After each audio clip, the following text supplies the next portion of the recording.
बाद मैदान में कई परिस्थितियों का नहीं आ पाए। अब आप आए हैं तो लोगों की क्या उम्मीदें नज़र आई, क्या क्या समस्याएं धरातल पर नज़र आई जो आपकी सरकार में आप जो है वो आगे बढ़ाना चाहेंगे कि इन पे ज़्यादा फोकस करने की ज़रूरत है, और इस यात्रा का उद्देश्य क्या है? कई लोग राजनीतिक उद्देश्य मान रहे हैं, कई लोग ये मानते हैं कि ये एक जनता से जुड़ने का एक माध्यम है। जुड़ने का तो माध्यम है ही। और जुड़ सकते हैं जब संपर्क हो, संबंध हो, और जो पुराने संबंध हैं उन्हीं को वापस सक्रिय करने के लिए और आवाज़ सुनने के लिए, आवाज़ आगे क्या पहुंचानी है, विषय क्या आगे पहुंचाने हैं। और क्योंकि अभी चुनाव नहीं है और ना नज़दीक में है, तो लोगों के मन में यही डाउट हो रहा है कि अभी क्यों, क्योंकि अधिकतम कार्यक्रम चुनाव संबंधित बनते हैं। परंतु जब चुनाव नहीं है और मल मास है, तो लोगों से मिलना थोड़ा ज़्यादा आसान होता है। और उनको लगना भी चाहिए कि जब हमारे से कोई मांग नहीं है, हमारे से कुछ पूछने नहीं आ रहे, हमारे से मांगने नहीं आ रहे, लेने नहीं आ रहे, तो कुछ वास्तव में सुनने आ रहे हैं। और वही सुनने के लिए मैं गया था सबके बीच। जब आप सुन रहे हैं सर, तो आम जनता, ये जो 2 साल आपकी सरकार के, भजनलाल जी की सरकार के निकले हैं, इसको लेकर संतुष्ट है या उनको ये उम्मीद है कि और ज़्यादा कुछ हो सकता है जो आपके माध्यम से किया जा सकता है? देखिए, अगर कुछ मांग आती है, इसका मतलब नागरिक या गांव उम्मीद रखता है, और उम्मीद रखेगा जब उनको पास कुछ मिला है और उसको सुधारने की आवश्यकता है या उसको आगे और बढ़ाने की आवश्यकता है। तो मुझे विश्वास तो खूब दिखा, विश्वास में कोई कमी नहीं है। और क्योंकि कुछ उपलब्धियां हैं और उनको लगता है कि इससे आगे और बढ़ा सकते हैं, इसीलिए बार बार चर्चा हुई, गांवों में चर्चा हुई। और ऐसा नहीं कि सब गांव में एक ही चर्चा है या एक ही विषय है। परिस्थितियां भिन्न हैं जगह जगह, तो अलग विषय भी निकलते हैं जो बॉर्डर संबंधित हो, केवल बॉर्डर संबंधित हो। और कुछ मध्य के गांव हैं जहां तो पानी और बिजली का तो होता ही रहे, परंतु बॉर्डर के जो विषय हैं उनको आगे पहुंचाने के लिए विशेषकर उसके लिए ये यात्रा।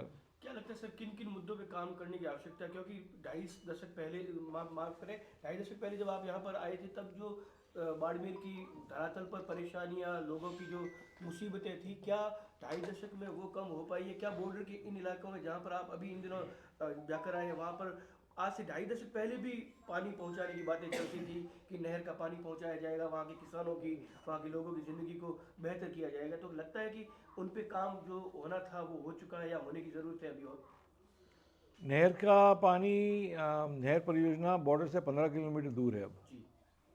अब बहुत बड़ी उपलब्धि है अगर आप बिल्कुल। देखें तो, कि अब केवल 15 किलोमीटर दूर है। उससे आगे पहुंचाना, योजना बनाना विभाग का काम है। और मैं विभाग के संपर्क में हूँ। और आगे क्या बजट की व्यवस्था हो सकती है, ये आवश्यकता है, या बजट स्वीकृत हुआ है और अभी तक कार्य क्यों नहीं हुआ, उसमें कुछ एक एक में तो, एक विषय में तो कोई लीगल प्रॉब्लम है, किसी ने कोई कोर्ट में गए हैं या ऐसा कुछ जी। गड़बड़ है, तो उसके कारण ये डिले हो रहा है। बाकी तो 12वीं स्कूल जो चोटन के बाहर कम दिखती थी, जी सर। जी। जो चोटन के बाहर 12वीं स्कूल कम दिखती थी, अब गाँवों, मैंने बॉर्डर के गांवों पर 12वीं स्कूल है। वहाँ प्रॉब्लम ये है कि स्कूल तो क्रमोन्नत हो गई है, परंतु जो पद स्वीकृत कराने हैं वो उसके लिए वित्तीय स्वीकृति अभी तक निकली नहीं है। तो ये बात मुझे जयपुर पहुँचानी है। अभी बजट सत्र है, उसके पहले पहुँचाएँ। सर, एक बहुत बड़ा एक चुनौती नशे के रूप में बाड़मेर जैसे इलाका जो दिल्ली और जयपुर राजधानी से काफ़ी दूर हैं, बॉर्डर इलाके में एमडी की फैक्ट्रीज पकड़ी गई है 3-18 महीने में। और आप जिन इलाकों में आप घूम के आए हैं, वहाँ वो इलाके जो है वो टारगेटेड है। मुंबई के लोग जो है वो यहाँ पर आके पूरी की पूरी एक नेक्सस बनाए हुए हैं। क्या लगता है आपको कि भविष्य के लिए ये कितनी बड़ी चुनौती है? एक तरफ पाकिस्तान, एक तरफ नशे की फैक्ट्रियाँ और बॉर्डर का ये इलाका और यहाँ के लोग।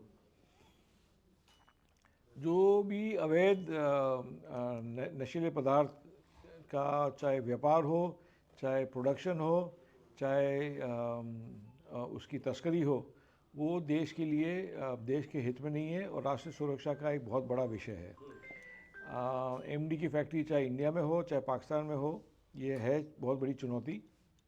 और मुंबई वालों को या बाहर वालों को लग रहा होगा कि यहाँ खुली जगह है या यहाँ कोई सुरक्षा एजेंसी कम सक्रिय है या संख्या भी कम है इसलिए हम कर सकते हैं, परंतु इसमें आम जन और प्रत्येक गांव के मुखिया इनकी जिम्मेदारी बनती है कि अपने एरिया में कुछ भी ऐसा अवैध धंधा हो तो तुरंत ही पुलिस को और सुरक्षा कर्मियों को सूचना देना, ये हमारी जिम्मेदारी बनती है।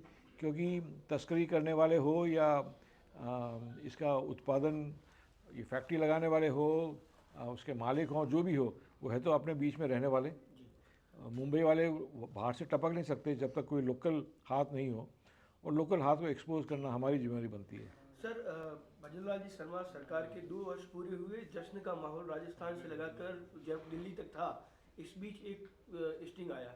उस स्टिंग ने कहीं कहीं इस मखमल की एक जो 2 साल की कार्य योजना या इनकी जो उपलब्धियां थी, इस पे एक टाट का पैबंद लगा दिया। ऐसा लगा कि पूरा का पूरा एक भ्रष्टाचार का नेक्सस जो है वो सामने आ गया हो। क्या समझते हैं आपको, क्या कोई साजिश है इसके पीछे, या फिर ये हकीकत है जिसकी जांच बहुत ज़रूरी है? जांच तो ज़रूरी है। जी। जांच से अपने को हटना नहीं चाहिए, परंतु अब मैं आपको उत्तर राजनेता जैसे नहीं दूंगा, मैं पत्रकार के हिसाब से दूंगा। जी। क्योंकि मुझे भी पता है कि जब हम स्टोरी रिलीज़ करते हैं, जी। चाहे प्रिंट में हो चाहे विजुअल हो, उसकी टाइमिंग को देखकर करते हैं कि किस समय उसका इम्पैक्ट होगा और कब उसकी जो स्टोरी की जो योजना है, स्टोरी के पीछे जो योजना है। मैं तो प्रिंट बनाऊँ, मुझे पता है कि उस तारीख को रिलीज़ करनी है स्टोरी जब भारत और अमेरिका के बीच में वार्ता हो, तो हम बता दें कि अमेरिका पाकिस्तान का कितना हाथ दे रहा है और कितनी इनको हथियार दे रहा है या कुछ भी और अन्य सामग्री दे रहा है। तो हम स्टोरी मैं भी वैसे ही रिलीज़ करता था, इसमें कोई संकोच की बात नहीं है, क्योंकि मैं चाहता हूँ कि जो स्टोरी का इम्पैक्ट हो। इसलिए जब स्टिंग कि रिलीज़ भी उसी दिन हो जब तैयारी सरकार की तैयारी हो, और वो भी स्टिंग जब जिसमें अन्य सिर्फ केवल एक पार्टी का नहीं है, 3 पार्टियों का या एक निर्दलीय 2 पार्टियों का विधायक हैं, तो इसका मतलब स्टिंग तो पहले करा होगा, उसी दिन करा नहीं होगा। और रिलीज़ करने के पीछे भी एक योजना है, और जिसने भी करा है वो उनका खुलासा होना चाहिए, उनके पीछे योजना क्या है। एंटी सरकार को तो हो ही सकता है, लेकिन इसके पीछे और बड़ा हाथ भी निकल सकता है। संदेहास्पद है पूरा स्टिंग, आपको लगता है? वो तो होता ही, टाइमिंग से तो वैसे ही पता चल गया ना, बोलने की जरूरत ही नहीं है, टाइमिंग से वैसे ही पता चल गया। सर, प्रथम चरण कर्नल साहब खत्म हो चुका है आपकी इस यात्रा का। आगामी आपका इसका लेकर क्या कार्य योजना है? कैसे, किस तरीके से, कहाँ कहाँ पहुँचेंगे? क्या सिर्फ बाड़मेर ही फोकस रहेगा या जैसलमेर और बालोतरा को भी टच करेंगे? बालोतरा तो पाकिस्तान सीमा पर नहीं है, बॉर्डर बालोतरा के कोई गांव सीमा पर नहीं है।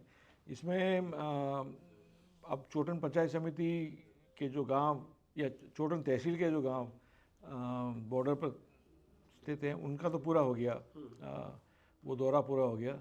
अब 27 तारीख के बाद रामसर पंचायत समिति के गांव से वापस शुरू होगी यात्रा, और दूसरे चरण में भी 4 दिन की यात्रा है, और कोशिश है कि जैसलमेर में प्रवेश हो जाए, और समाप्ति जैसलमेर ज़िला पूरा करके, जिसमें विधानसभा क्षेत्र हो तो पोखरण होगा, पर वहाँ समाप्ति होगी।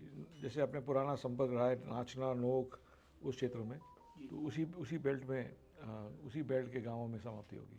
पिछले 2-3 दिन से सुगबुआहट ये हो रही है कि स्थानीय निकाय के और पंचायती राज चुनाव जो है वो अप्रैल मई के आसपास हो सकते हैं। तो क्या इस यात्रा को उससे जोड़ के भी देखा जा सकता है कि हम अपनी उपलब्धियों को गिनाकर और अपनी गांव की सरकार को मजबूत करें और भारतीय जनता नहीं, वो तो स्वाभाविक है कि जो प्रचार तो पार्टी के हिसाब से करना ही है।